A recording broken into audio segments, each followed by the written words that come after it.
Welcome to my channel, Mo. You better like and subscribe, everything. What's good, YouTube? So I asked Instagram which story should I tell. They voted the kidnap one, so subscribe so you can hear all of it. Okay, so y'all wanted to hear the story, so I'm gonna tell y'all. Alright, I was 19 years old. I was living in Maryland, but it was like right next to Northeast. So it was like I was living right on the borderline. So by Deanwood Metro Station. Everybody, if you ever heard of that station, then you know that it already gets Duffy there. And this what it looked like at the daytime. I would never have a nighttime picture because I would never be there at night again. It gets crazy. A lot of shootings, a lot of robbings. What is a robbing? A lot of robberies. Excuse me. And it's just always been dangerous. So it was wintertime. I can't remember the exact month, but I know it was wintertime because it was getting dark fast and it wasn't even that late. So I was getting off work probably like at 5 o'clock and had to catch the train. And yeah, I had to catch the train to Deanwood. So it wasn't later than 6 p.m., but it was already dark outside. I'm walking up the street, me being me, just scrolling. Just rolling race.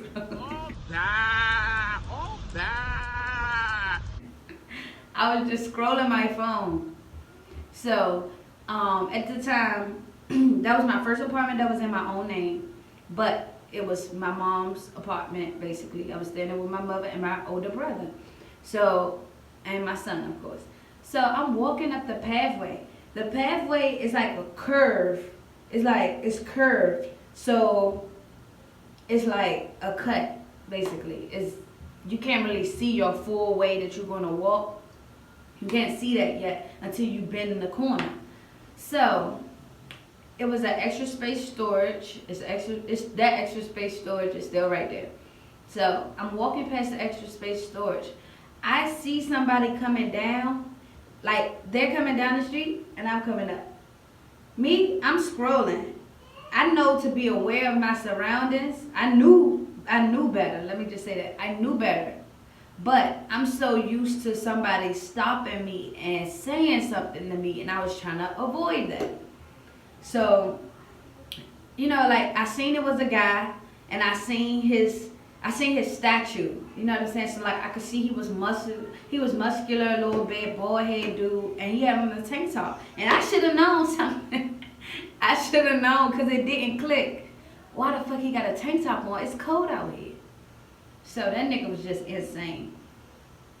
Anyway, we walking. As I'm walking past him, Lord, it's just like so scary. Like when I think about it, like my eyes want to tear up right now. Because it's just so scary. He could have did anything. I'm walking past him.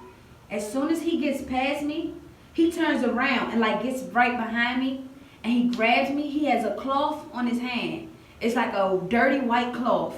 I don't know what the hell was on it, and it did smell weird and trifling, but he had that cloth on his hand, and as soon as he doubled back and got behind me, he covered my mouth like that. So as he got my mouth covered, he's running me up into the storage is sitting over here. So he's running me up into the storage. The pathway that I'm walking is going that way. He's running me up into it's like a storage, but the storage was still getting built. It was brand new. It was a lot of trees right there. So he was running me up into the cut. I'm not saying anything. I didn't say stop. I didn't say no. I didn't say help. It's like, that's how I know that you can never really say what you're going to do in that situation until you're actually in it. Because I didn't say shit. I wasn't even scared. I was just like confused. Like, I'm like, okay. So my first thought was that this got to be my brother. Because my brother is 6'3" and he's 2 years older than me, but he's like way, way taller than me. So I just like, this gotta be my brother. I forgot the image that I saw on my peripheral as I was scrolling on my phone. So I just think like, okay, he gotta be playing. The man realized that I wasn't screaming. I probably freaked him out because I wasn't fucking screaming. He run me up in the cut, and I ain't say nothing. Next thing you know, I hear cars. Cars. I don't know. I don't think they were beeping at us. I don't think they had any attention towards that cut, because the cut here he was running me up. It was like dark outside. So, to get to the point, okay, he snatched me up. The cars were coming down, and like I told you, the road was curved. Like you gotta go around. So when the cars are back there, like as the cars coming down the street, it looks like no cars are coming unless they make some noise, unless they a loud car or they got their headlights on.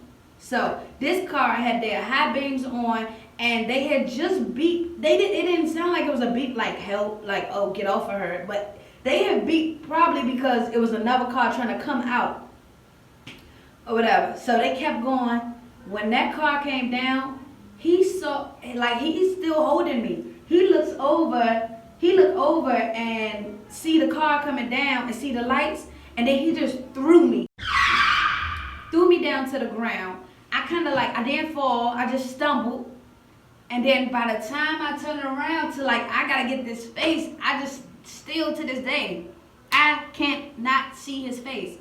I just wanna know who this nigga was and what he was gonna do.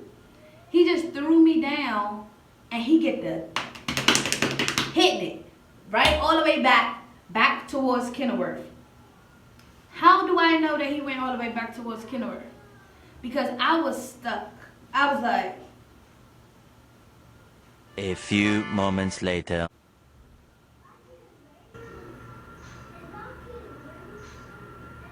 I couldn't fucking believe it, because those things, they happen all around you. They might even happen as close as your next door neighbor, or even as close as your cousin, whoever you consider close. But it never happens to me. I always felt like I was just untouchable. You know what I'm saying? He could have raped me. I don't know what the fuck was on that cloth, but the shit wasn't working. It wasn't putting me to sleep because he was trying to get it over my nose and he couldn't. So it's like, you know what I'm saying? So basically, I'm just like, all right, Mo, I don't know what he wanted. I was stuck. I wasn't scared until after the fact. When I see him run till I couldn't see his ass no more, I just ran. Now, I'm running late. I'm looking dumb. Now I'm scared. Because I'm like, what the hell just happened? I thought it was my brother playing. I don't know what his intentions was, because, mind you, I was scrolling my timeline. I did not see, he saw the phone. He clearly had to see the phone. You get what I'm saying? Because, why you didn't rob me? You don't even have on a coat, bruh. You could have traded my phone in and, got you a coat. Or maybe it was from a nigga who just not really about that life. Maybe the cloth wasn't working. I don't know what the case is, but that was my little kidnapping story. It happened at a time where it was heavy in DMV. It was heavy. Yeah, we got people taking girls, kidnapping girls, and I just brought it up because it's happened to me long ago, but it's been happening a lot. So I'm gonna take this back. This was in 2013 or 2012, one of those, because my son wasn't older than 3. So yeah, I just be trying to think what was his intentions, and I remember that it happened at a time where a lot of people was getting snatched up, and a lot of girls, they was matter of fact, not girls, they was snatching up niggas. Yes, in the DMV. I don't know where they from. I don't know what the case is, but they were snatching up niggas, and they was putting them, when I say niggas, I mean males. They were snatching them up, putting them in a truck, having sex with them, and dropping them off. They didn't want nothing from these boys. So I thought he was probably about to rape me. I thought he was probably about to take me to a truck.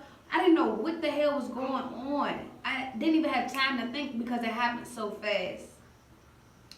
So that's just basically what happened. He threw me down and he ran. He ran towards Kenilworth, and like I ran after I couldn't see him no more. Then I ran home and I told my mom. She was scared. I told everybody what happened, and they was like, "Yeah, you need to have pepper spray. You need to have this." Let me just say this: you can never really say what you're going. You have to really prepare yourself for these type of situations because it comes when you're unprepared. Like I was clearly not on my phone. Bitch, pay attention. Pay attention to what's going on around you. Y'all gotta be safe because some of these people they shipping you out once they get you. This guy let me go, and I'm giving it all to God. I know that, like, I grew up in church and I always had faith in God. Like, even in my roughest moments, I never forgot to pray. So, let me just tell y'all this. Be safe out here because it's people out here that's really out to get you. You know what I'm saying? They seriously are trying to, like, get you and make money off of you and manipulate you and use you because some girls they good for it. I'm not that girl, and that's that on that. I'm not that girl, and I've never been that girl. And had I got abducted, I would have been thinking, how can I get away? How can I get away? And I wasn't. They would have had to kill me because I just can't. I believe in God, and I believe in standing up for whatever you believe in. So that shit is wrong. I would never settle. And I don't think y'all girls, y'all get caught out here, God forbid, y'all get caught out here and snatched up and shipped to Florida or Arkansas, drugged up and sit on the strip to sell boots.